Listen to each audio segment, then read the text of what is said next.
Assalamualaikum warahmatullahi wabarakatuh. Om Swastiastu, Namo Buddhaya, salam kebajikan. Selamat pagi buat sahabat-sahabat semua. Akhir-akhir ini ada yang janggal ya kelihatannya karena respon Sianipar belakangan ini tidak muncul, sahabat. Yang biasanya lantang bersuara menantang kanan kiri menyerang siapa saja yang tidak sepaham dengannya, tiba-tiba hilang dari peredaran. Padahal kawan-kawannya sangat sibuk kasih mondar-mandir tampil di panggung-panggung podcast. Bahkan terakhir ini kita lihat dia ke DPR RI. Bahkan ada yang ke media, ada yang keliling ke podcast-podcast mencari panggung instan. Tapi respon sepertinya di telan bumi. Nah, saya kira ini menjadi pertanyaan besar ya. Kira-kira respon kemana? Jokowi ini bukan hanya terkenal sebagai presiden atau pemimpin tukang bohong ya. Tapi ada lagi sifatnya pengecut gitu loh. Yang ketiga ya, prestasinya juga presiden terkorup. Nomor 3 OCCRP ya, sudah pembohong, pengecut, terkorup pula. Berita berikutnya datang dari Mapolda Metro Jaya. Salah satu penuding ijazah palsu Joko Widodo, Rismon Sianipar, memenuhi panggilan penyidik sebagai saksi dalam kasus ijazah Presiden ke-7 RI, Joko Widodo. Kami sudah dipanggil dengan dugaan tindak pidana. Iya, harusnya kan ini diselesaikan dulu. Tetapi kami sudah dituduh macam-macam. Bagaimana nih Pak Prabowo Subianto? Jangankan ancaman penjara, Joko Widodo, ya, ancaman nyawa pun saya hadapi.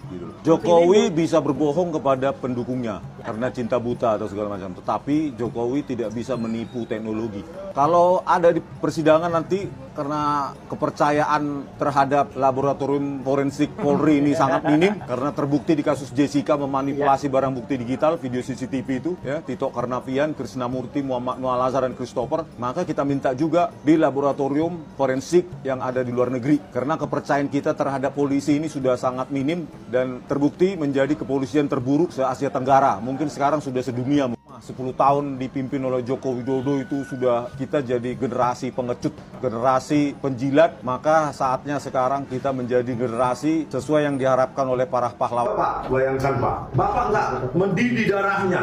Kami meneliti jasanya Joko Widodo, kena 9 pasal Pak. Kalau kumulatif itu bisa berapa puluh tahun kami. Kalau lembaga begini besarnya Komnas HAM diam, adalah kena ancaman 12 tahun, ada 8 tahun, ada 6 tahun, ada 4 tahun. Itu total berapa itu kalau kumulatif? 30 tahun. Hanya karena si Joko Widodo ini punya ijazah palsu kok kami mau dipenjarakan di Indonesia ini. Lagi-lagi tuh yang disalahin. Kami akan laporkan ini ke lembaga HAM dunia kalau lembaga HAM Indonesia ini biar dicoret ini, negara ini memang tidak menghargai hak-hak asasi manusia. Enggak. Sudah, gitu. Kok diam gitu? Bapak nggak tahu, coba baca itu pasal-pasal itu. Masa itu dipakai untuk kami dan lembaga-lembaga seperti ini diam? Super body kali polisi, nggak ada yang bisa speak up untuk mengkritik mereka kecuali Rismon Roy Suryo. Padahal dari awal Rismon selalu menjual narasi bahwa dirinya adalah orang yang berani, siap bertanggung jawab, bahkan rela menghadapi resiko apapun.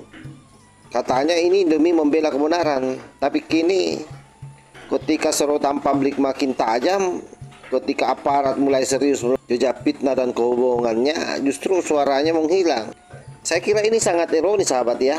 Orang yang dianggap paling ribut biasanya, paling berani, hari ini batang hidungnya tidak muncul.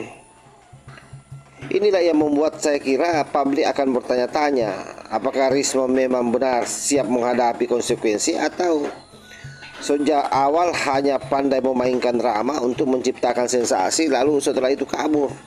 Padahal kalau kita lihat kawan-kawannya seperti Panci, Tipa, dan beberapa yang lain masih terus bermanuver. Mereka masih sibuk bikin buku, bikin forum, bikin panggung, dan bahkan ada yang sengaja memancing kamera. Ada yang pura-pura jadi korban, ada yang berlagak sebagai peneliti independen. Intinya tetap cari sorotan. Tapi Rismon, malah menghilang. Rismon malah menghilang dalam diam. Ada apa ini? Kalau memang ini disengaja, bisa jadi ada 2 skenario. Yang pertama, Rismon sedang mengukur situasi. Lalu Dia tahu badai hukum bisa menyeretnya, maka langkah paling aman adalah tiarap, pura-pura tidak ada. Dengan cara itu ia berharap sorotan publik bergeser ke kawan-kawan lain, sementara dirinya bisa lolos dari perhatian. Yang kedua, kemungkinan yang lebih serius, Rismond sudah benar-benar kabur, entah keluar kota atau keluar negeri atau sekedar sembunyi di tempat yang aman. Jika benar ini yang terjadi, maka jelas semua slogannya selama ini soal keberaniannya saya kira hanyalah omong kosong belaka. Nah, tentu di titik ini kita harus kritis, sahabat ya. Orang yang benar-benar yakin dengan kebenaran tidak akan mungkin lari dari ujian. Justru ujian itu yang dijadikan panggung untuk membuktikan bahwa dirinya benar.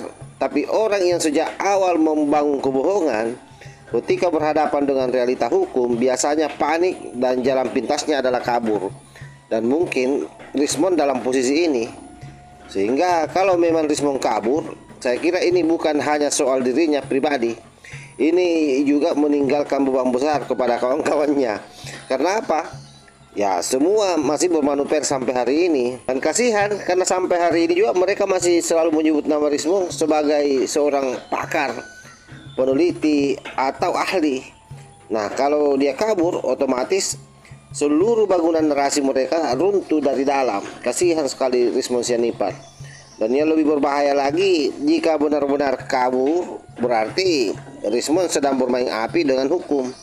Karena sikap seperti itu bisa dianggap sebagai bentuk pengakuan diam-diam bahwa dirinya memang bersalah, tapi tidak punya keberanian untuk menghadapi konsekuensi hukum. Jadi bisa dibayangkan, sahabat, publik sudah melihat jelas betapa selama ini ia vokal menyerang sana-sini, tiba-tiba hilang tanpa jejak. Itu akan semakin menguatkan dugaan bahwa semua klaimnya selama ini hanyalah permainan. Disinilah sebenarnya kita bisa berkata bahwa jika Rismond benar-benar kabur, maka tamat sudah drama besar yang selama ini mereka pentaskan. Karena bagaimanapun seorang aktor utama yang kabur dari panggung itu adalah tanda bahwa cerita yang dimainkan tidak lagi punya nyawa. Oleh karena itu, mari kita balik pertanyaan. Jika ternyata ia tidak kabur, kenapa diam? Bukankah lebih baik ia muncul ke publik, tunjukkan konsistensi, hadapi hukum, dan buktikan bahwa dirinya benar? Oleh karena itu, diamnya Rismond justru membuka ruang spekulasi yang jauh lebih berbahaya. Di dunia politik dan opini publik, diam bisa berarti banyak hal. Bisa tanda kalah, bisa tanda bingung, bisa juga tanda sedang menunggu instruksi dari bos besar. Tapi apapun alasannya, diamnya Rismond tidak bisa ditafsirkan sebagai keberanian. Justru sebaliknya, ini adalah tanda kegamangan. Sebab kalau kita tarik garis besar, hilangnya Rismond dari panggung publik ini membuat pelajaran penting buat kita semua. Bahwa yang namanya keberanian sejati tidak diukur dari berapa keras teriak di depan kamera, tapi dari kesediaan menghadapi resiko. Bahwa orang yang membangun narasi kebohongan pada akhirnya akan terjebak dalam kebohongannya sendiri. Dan bahwa drama politik berbasis fitnah biasanya akan runtuh bukan karena dorongan lawan, tapi karena kelicikan internal yang tidak bisa dipertahankan. Jadi untuk publik yang masih bertanya-tanya apakah Rismond kabur atau tidak, ya sebenarnya jawabannya tidak terlalu penting.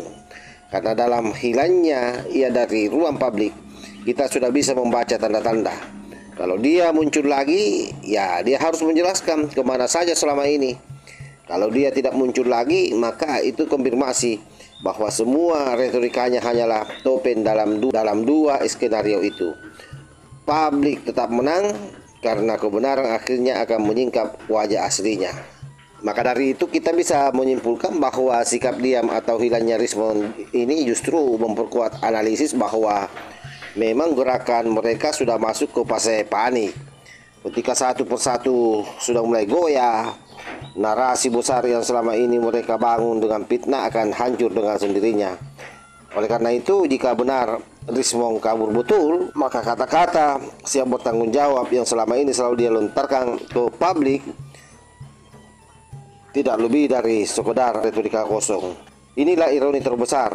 Orang yang paling berisik biasanya adalah orang yang paling duluan lari.